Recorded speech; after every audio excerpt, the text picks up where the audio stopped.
La máscara, que para los europeos y para nosotros nos resultan a veces desagradables, depende de la máscara, pero bueno, algunas son muy desagradables. En realidad lo que intentan hacer el que se pone la máscara es ocultar a la persona y hacer venir al espíritu. Es decir, es como traer el mundo invisible al nuestro, a la realidad. La máscara lo que hace es ocultar el mundo visible y traernos el espíritu que sea, porque cada máscara representa un espíritu, bueno o malo, ¿vale? Por tanto, entienden el arte como algo religioso y no, como he dicho antes, no solamente estético. De hecho, bueno, ahora sí, ahora cuando vamos a exposiciones de artesanía africana nos fijamos en lo estético, ¿no? Nos llevamos a nuestra casa y lo ponemos de decoración. Nosotros tenemos en nuestra casa muchas cosas de Benín, porque nos gustan. Las máscaras me gustan menos, porque me dan un poco de... Pero hay cosas que te gustan y las hacen ellos, en madera, ¿no? Los batik, hay cosas muy bonitas. Pero es ahora cuando las están haciendo para venderlas. Ahora. Antes no. Antes todas tenían un carácter ritual o religioso. Las danzas lo mismo. Habéis visto muchas películas, muchos documentales bailando, ¿verdad? Pues la danza es igual. No se baila por estética o para pasarlo bien, que también se lo pasan bien, sino porque detrás hay algo más, hay una simbología, o para traer a un espíritu, o para dar la gracia a un antepasado, o para traer la lluvia, porque no llueve, o para cualquier cosa. Y también para el trabajo. Antes de empezar un trabajo también se puede hacer una danza para que la cosecha sea buena. Todo tiene una finalidad, todo tiene un fin. La danza también. Aquí tenéis unas danzas vudús, del sur del Benín, que son quizá las más conocidas. El vudú, dentro de la religión tradicional, es una de las que están más elaboradas, las que tienen una teología un poquito más elaborada, el vudú. Que luego marchó a América del Sur, a Brasil y toda esta zona con los esclavos, como luego veremos, y se mezcló con el cristianismo, y ahora el vudú es un sincretismo y una mezcla entre cristianismo y religión tradicional africana.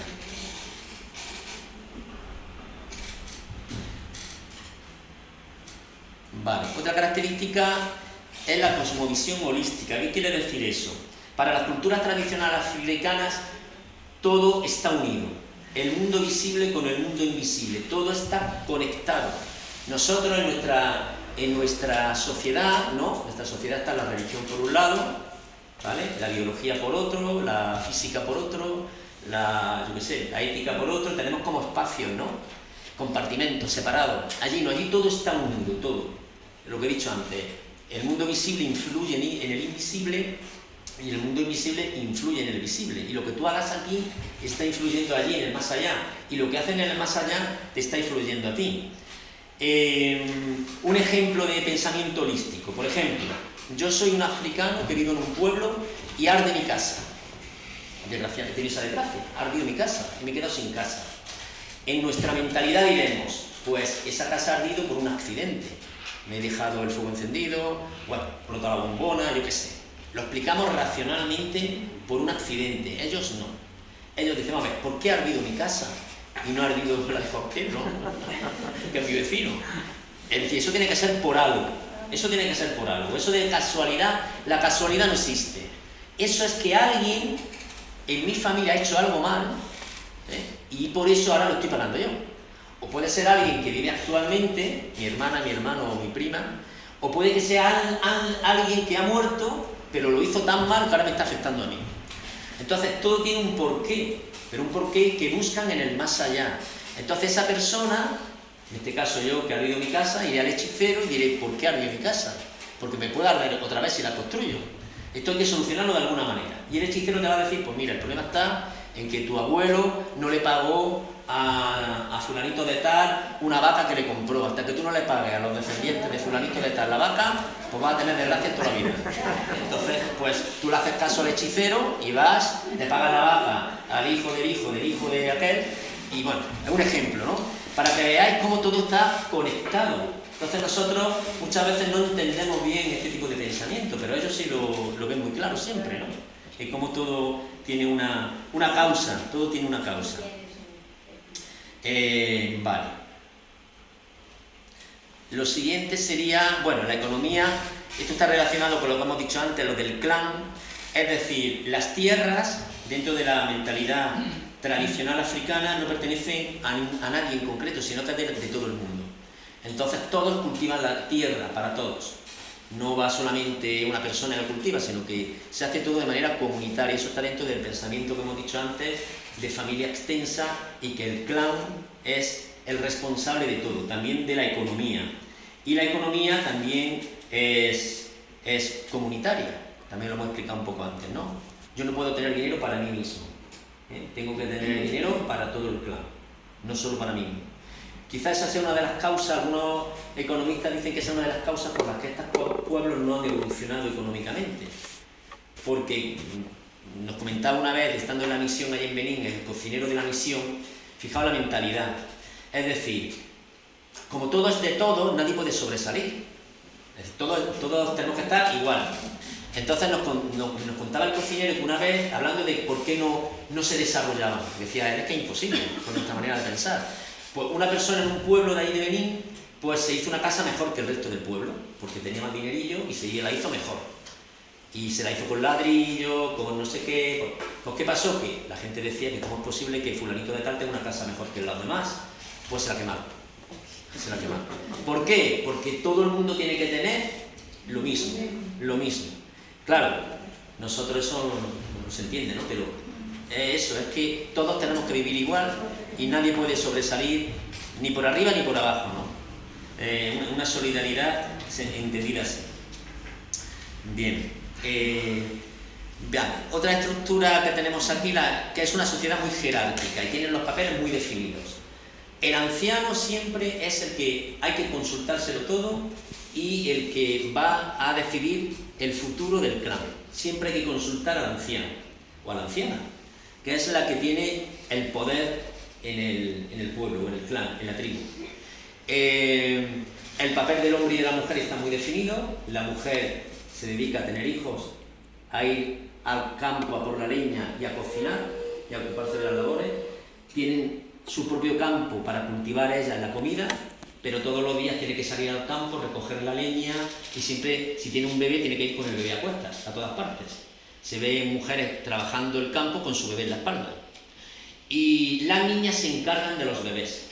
Pues, se puede ver allí en la escuela niñas de 10 años con su hermanito detrás de la espalda de 1, porque tienen la obligación de encargarse de su hermano. Y el hombre se encarga de la caza, de cazar, y se va a ocupar de educar a los hijos. El anciano y el padre educan a los hijos, la madre, la abuela y la tía, etcétera, van a educar a las niñas. Eso está todo muy bien compartimentado, ¿vale? Bueno, lo de la autoridad de los mayores ya se está perdiendo también. Allí cuando estuvimos en Benín, y Belén, que trabajó con las mujeres, lo puede contar, las mujeres allí, como te casan obligatoriamente con la persona, no se casa allí la gente por amor, sino que te buscan, cuando la niña tiene ya 15 años, que ya ha tenido la primera regla, ya hay que buscarle marido.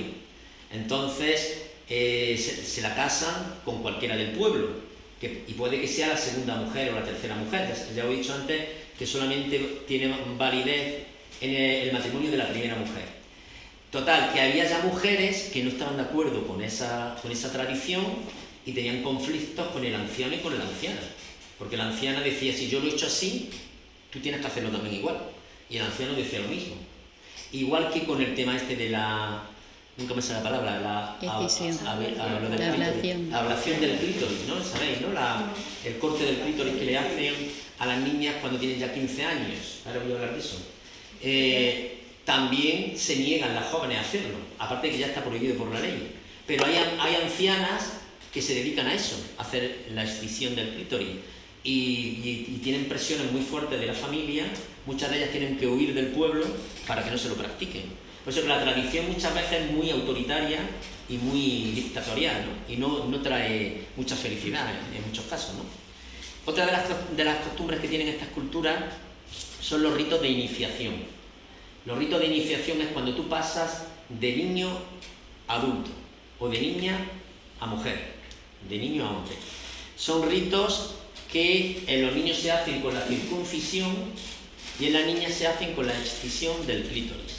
Ya sabéis que la excisión del clítoris está prohibida por la ley en la mayoría de estos países, pero la tradición pues está todavía ahí y todavía se hace de manera oculta en algunos sitios. Muchas niñas mueren desangradas con la excisión del clítoris. Bien, aquí en este libro, si alguien se lo quiere leer, se llama L'Enfant Noir, es una novela escrita por un autor de Guinea-Conakry. Fue el primer autor africano que tuvo éxito aquí en Europa, recibió un premio en 1954 en Francia. En este libro que habla, entre otras cosas, de cómo él vivió ese rito de iniciación cuando lo hicieron la circuncisión.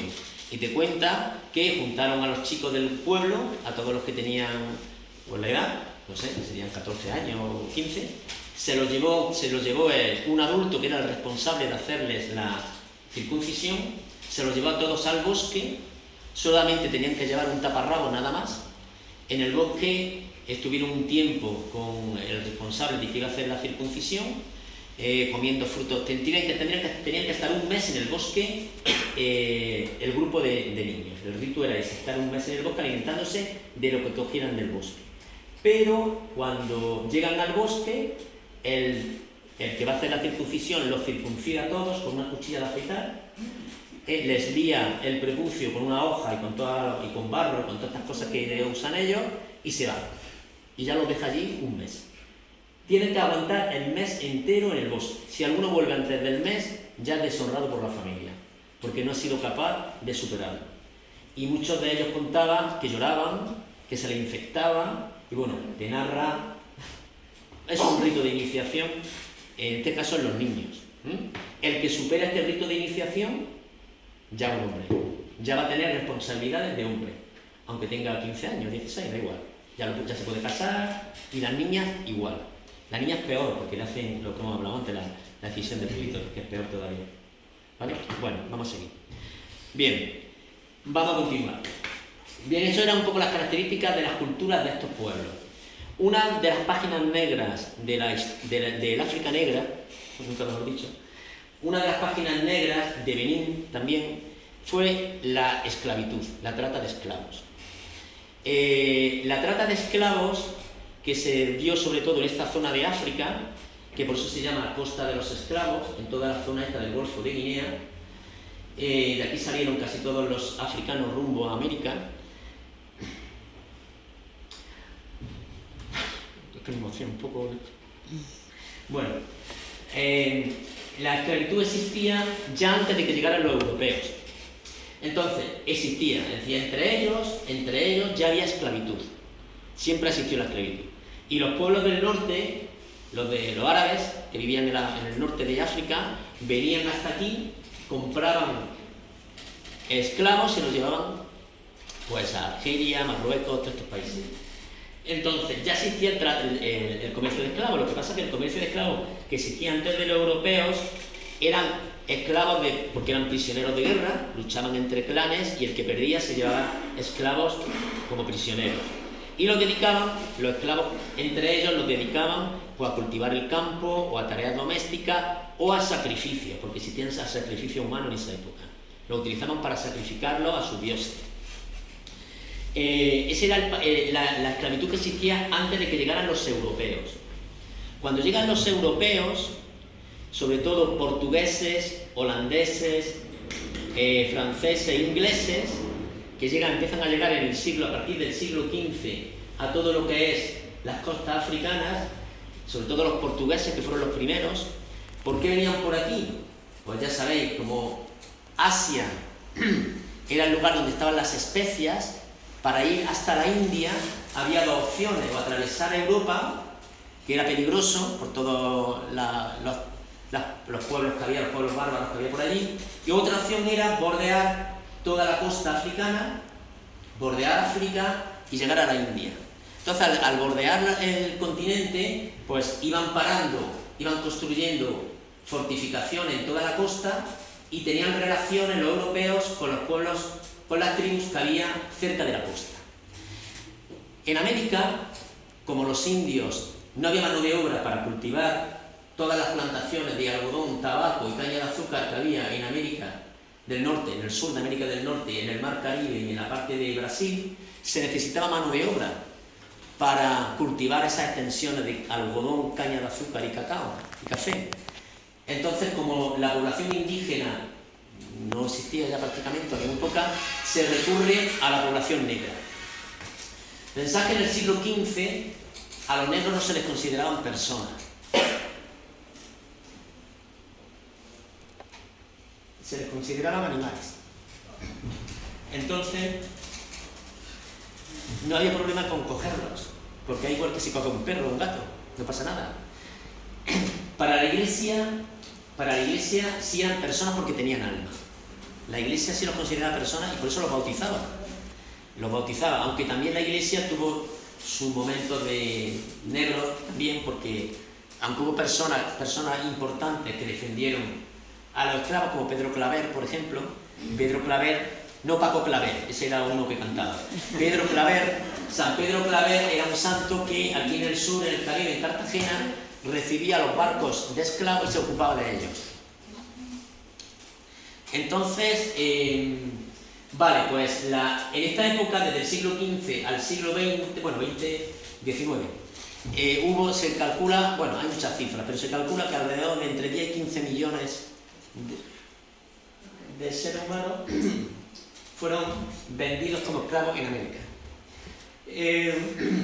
Bien, entonces, muchos de ellos venían del Benín. El reino de Dahomey era un gran tratante de esclavos, los reyes de Dahomey. Hacían racia, hacían incursiones al norte del Benín, cazaban africanos y los vendían luego a los europeos.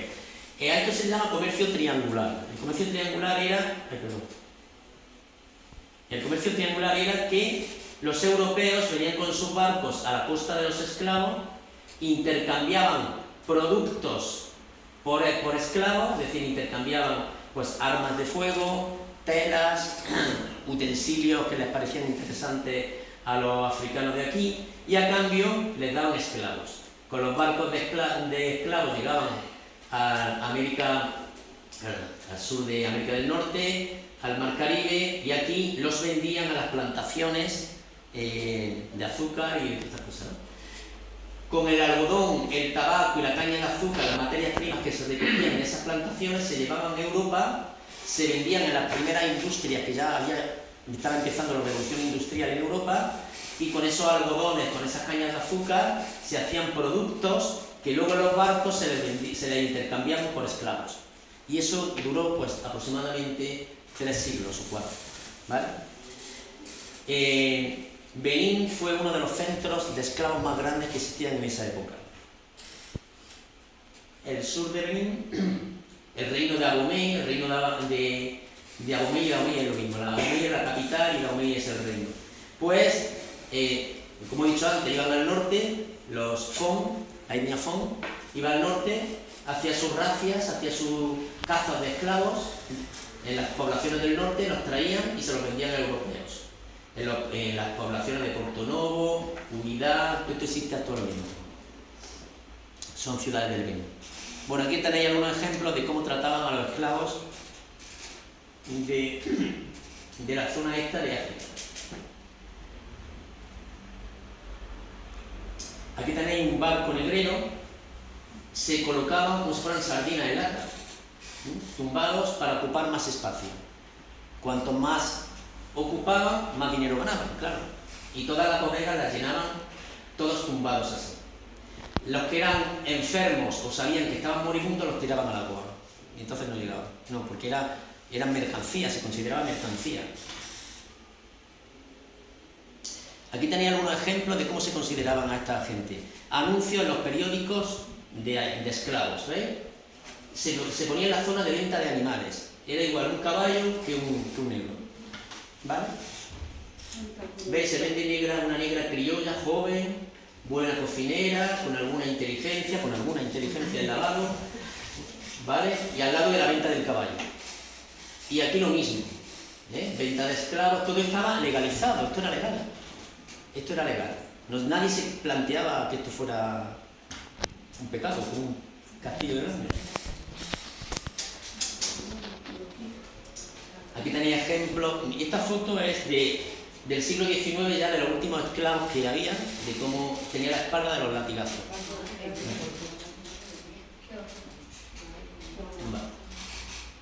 Bien, todo esto ocupó la venta de esclavos pues hasta el siglo XIX.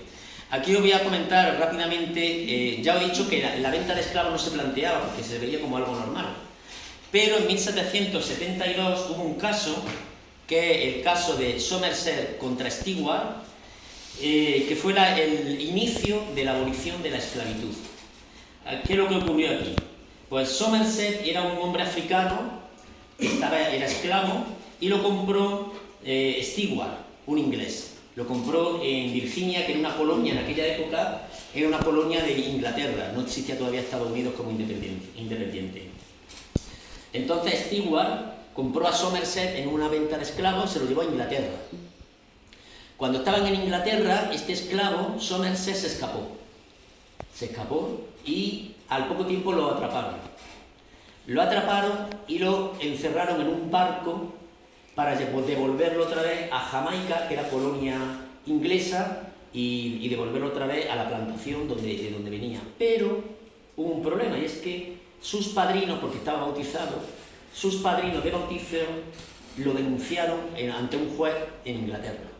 Era la primera vez que se denunciaba a los dueños de un esclavo. Lo denunciaron porque decía que la esclavitud en Inglaterra era ilegal.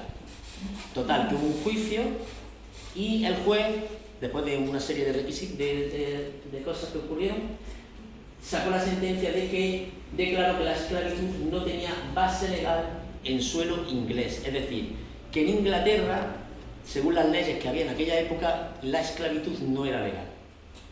Sí lo era en las colonias de ultramar, allí sí, pero en Inglaterra no. Entonces lo tuvieron que liberar. Y fue el primer caso en que a un esclavo negro se le libera. Esto tuvo sus consecuencias y poco después la abolición se fue extendiendo por muchos países. En 1803 fue Dinamarca, la primera que abolió el comercio de esclavos. En 1807 el Reino Unido. El Reino Unido la abolió en 1807 el comercio transatlántico, no en sus territorios, sino prohibió que se vendieran y se compraran esclavos en África, pero ya de los que había ya en sus territorios sí seguían siendo esclavos. Luego, bueno, hay diferentes países. España en 1837 con la Constitución liberal, pero España, la abolición en España fue solo en territorio español, no en sus colonias. Cuba, Puerto Rico y Filipinas fue más tarde. Estados Unidos en 1863. Bueno, Estados Unidos, ya sabéis, la guerra de independencia de Lincoln y toda esta gente, ¿no?, que vemos en las películas. Y las colonias españolas de Puerto Rico y Cuba fueron de las últimas que prohibieron la esclavitud. Y Filipinas, es curioso porque ya, aunque se abolió en 1872, Filipinas era colonia española en esa época, ya Felipe II en 1574 dijo que estaba prohibido el comercio de esclavos en la isla. Claro, se refería a los indígenas de la isla, pero bueno, luego ya después vinieron los esclavos negros. En fin, y el último en abolir la esclavitud en 1981, Mauritania, y que eso lo tenemos aquí al lado.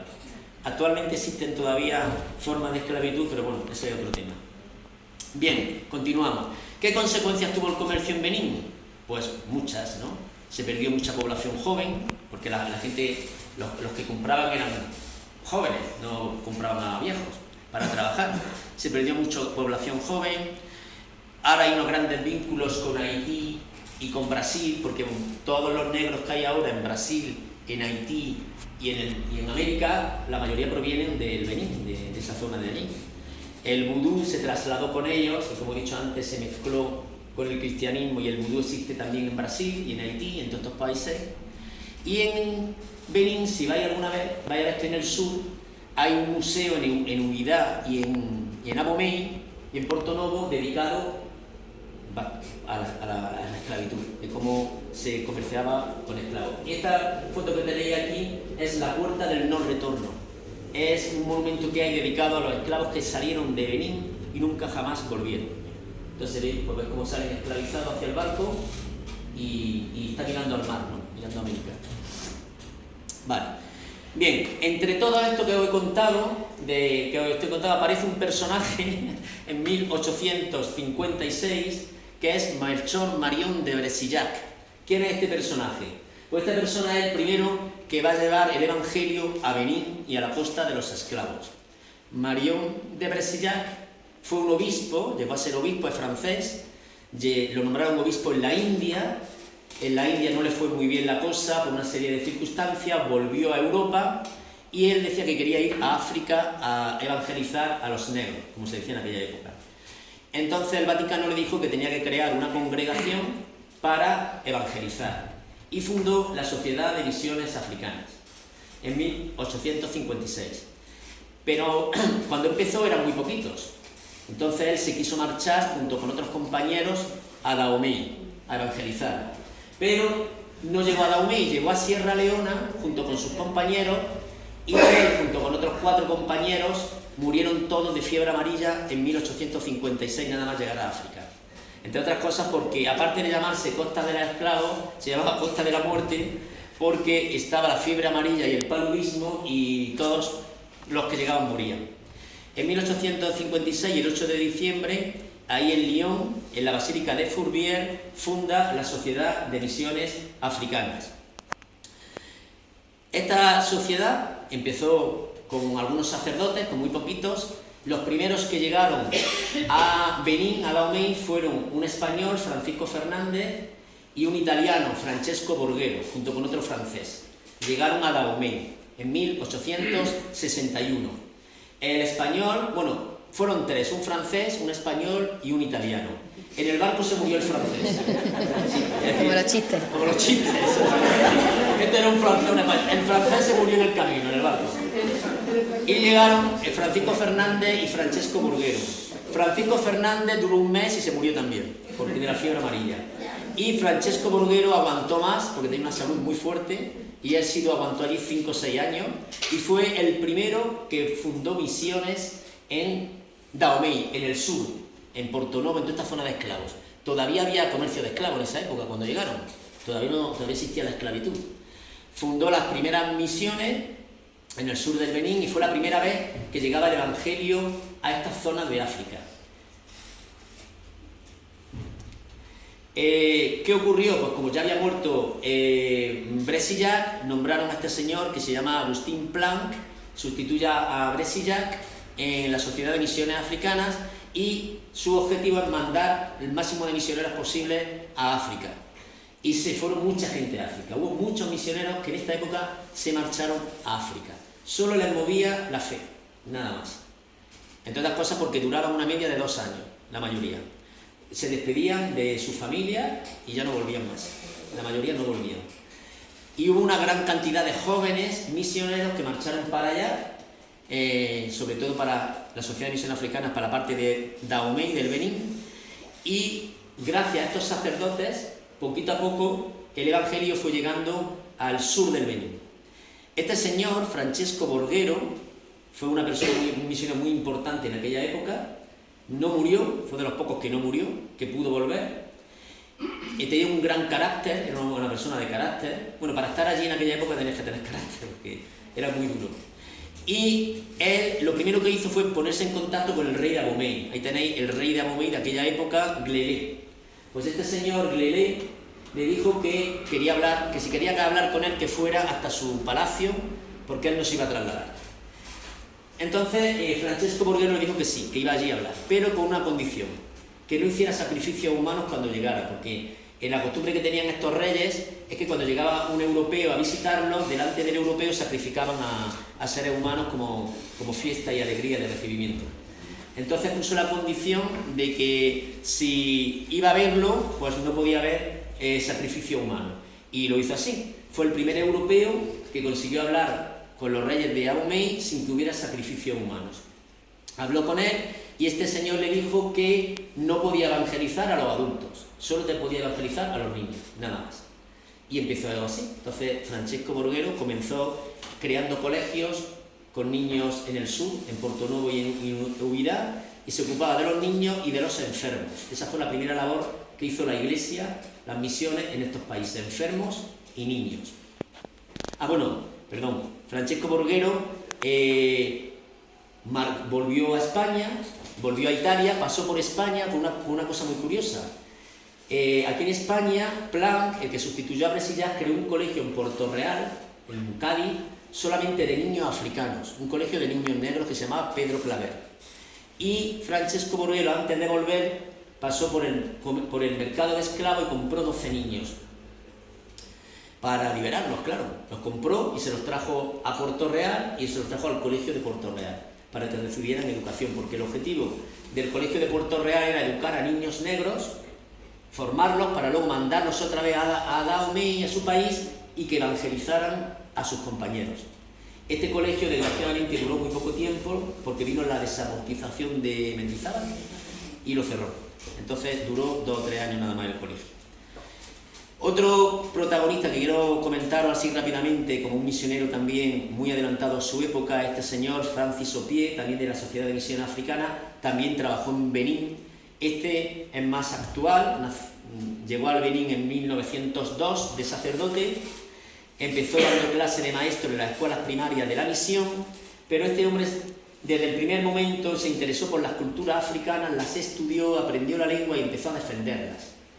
Empezó a defender las religiones tradicionales y las culturas africanas en una época en donde todavía las culturas negras eran despreciadas y se consideraban como subhumanas, porque no eran como nosotros. Entonces, Francis Opié lo primero que hizo fue crear una revista en 1925 que se llamaba El Reconocimiento Africano, donde escribían solamente africanos, y la llevaban africanos. La primera revista que existió que la llevaban africanos. En Francia hizo varias exposiciones de artesanía africana, dio varias conferencias, y una de las conferencias que dio era denunciando el trabajo, ¿cómo se llamaba? El trabajo no esclavo, pero el trabajo que realizaban las colonias francesas en África con los africanos, la manera en que trataban los franceses a los africanos, porque los trataban bastante mal. Entonces eso lo denunció en sus conferencias. Al presidente de Francia no le hizo mucha gracia eso, habló con el superior de la Sociedad de Misiones Africanas y el superior le prohibió dar más conferencias y hacer más exposiciones y lo mandó a un colegio de primaria a Bayona. Y allí lo tuvo unos cuantos años. Llegó la Segunda Guerra Mundial y él volvió a ser superior otra vez de la Sociedad de Misiones Africanas, y en 1945, después de la Segunda Guerra Mundial, en la Cuarta República, creo que se funda, después de la Segunda Guerra Mundial, a él lo eligen como representante en la Asamblea Francesa, como representante de las colonias de Dahomey y Togo, pero no pudo llegar a la Asamblea porque murió en 1945, ¿vale? Esta es otra persona que fue muy adelantado a su época, ¿vale? Y ya para ir terminando, pues deciros cómo la Sociedad de Misión Africana se ha extendido ya desde 1856 por todos estos países del mundo, está presente en casi toda África, y la labor que hace actualmente la Sociedad de Misión Africana, los españoles, es en Benín y Níger. Aquí veis pues algunas de las labores que hacen. Aquí tenéis, por ejemplo, también trabajamos seglares y sacerdotes, ¿no? Una seglar que está trabajando con los albinos africanos, que son considerados niños malditos. Paco, que ya lo habéis conocido alguna gente que falleció hace poco. Luigi, que fue secuestrado por los yihadistas, y ya sabéis los que tuvisteis el año pasado en el taller de lectura que estuvimos leyendo su libro. Y Roberto Carlos, que está actualmente en Benín trabajando con esta gente. Desde que se fundó la Sociedad de Misiones Africanas, pues han hecho muchas cosas en Benín, se siguen haciendo, se construyen pozos, se construyen escuelas, se forman catequistas, se crean comunidades cristianas. El lema de la Sociedad de Misión Africana es trabajar en la primera evangelización y en los pueblos más abandonados de África, y allí están presentes. Trabajar con el clero local, formar el clero local y construir pues todo lo que es la promoción humana, que está todo desde la perspectiva del Evangelio. Es el Evangelio el que mueve todas las obras que realiza la Sociedad de Misiones Africanas allí en Benín. el diálogo interreligioso es muy importante con las religiones tradicionales y la formación de líderes locales, ¿vale? Bueno, voy más rápido porque esto es. Y para terminar, ¿cómo está la iglesia en Benín hoy? El Benín, bueno, aquí tenéis, pues por ejemplo, la catedral de Huidar, que fue una de las ciudades más esclavistas en la época de los esclavos, capillas que se construyen en las zonas rurales. Aquí veis una capilla, cuando comienza una comunidad cristiana se construye una capilla provisional, y cuando la comunidad cristiana se fortalece se construye una capilla ya de ladrillo, ¿vale? Bueno, hay una rama femenina de la Sociedad de Misiones Africanas que son Nuestra Señora de los Apóstoles, que también llevan el mismo carisma. Y en Benín actualmente veis cómo se distribuyen las religiones en este país. Cristianismo el 52%, Islam 22%, Vudú, que es la religión tradicional más potente, el 17%, y los que no creen, un 7%.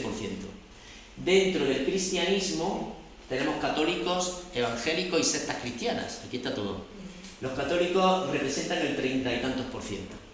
Ya en la actualidad todos los obispos del Benín son africanos, todos. Antes no, antes había europeos, misioneros, ya todos son benineses. Aquí veis a Papa Francisco con la Conferencia Episcopal de Benín, ya todos son africanos. Y la labor que realiza la Iglesia en Benín, pues la labor de trabajar con las comunidades cristianas que nacen, la educación, hay colegios católicos, la sanidad, hospitales y dispensarios, la atención a los enfermos, las Cáritas de Benín y todo lo que es el clero local. Actualmente Benín tiene muchos sacerdotes autóctonos, africanos. Están los seminarios llenos. Ahora mismo, no voy a decir solo los sacerdotes, pero ahora mismo hay uno de los objetivos del fundador de la Sociedad de Misión Africana era formar clero nativo, porque no existían sacerdotes negros en aquella época, y ya hay muchísimos sacerdotes que son ya del país. De hecho, hay muy poquitos misioneros blancos ya, prácticamente ninguno, bueno, ninguno no, pero quedan muy poquitos misioneros blancos. ¿Y qué desafíos tiene la Iglesia de Benín, ya para terminar? Pues las amenazas yihadistas. Uno de los grandes problemas que tiene ahora Benín, sobre todo el norte, son el Islam, pero el Islam radical, que está pues persiguiendo a los cristianos y haciendo secuestros de cristianos, que no sé si los veis en los medios de comunicación, pero toda la zona esta del norte de Benín es una zona bastante complicada, y Níger también. De hecho, los misioneros de la Sociedad de Misión Africana se han tenido que ir de Níger porque secuestraron a Luigi y ya prácticamente no es seguro estar en Níger, porque peligra tu vida, claro. El diálogo interreligioso, otro de los desafíos que tiene la Iglesia allí, hablar con el Islam y con las religiones tradicionales. La promoción de la mujer sigue siendo todavía muy secundaria en las culturas estas tradicionales de las que he comentado antes. La alfabetización, todavía hay muchos niños y muchas personas que no saben leer ni escribir en Benín.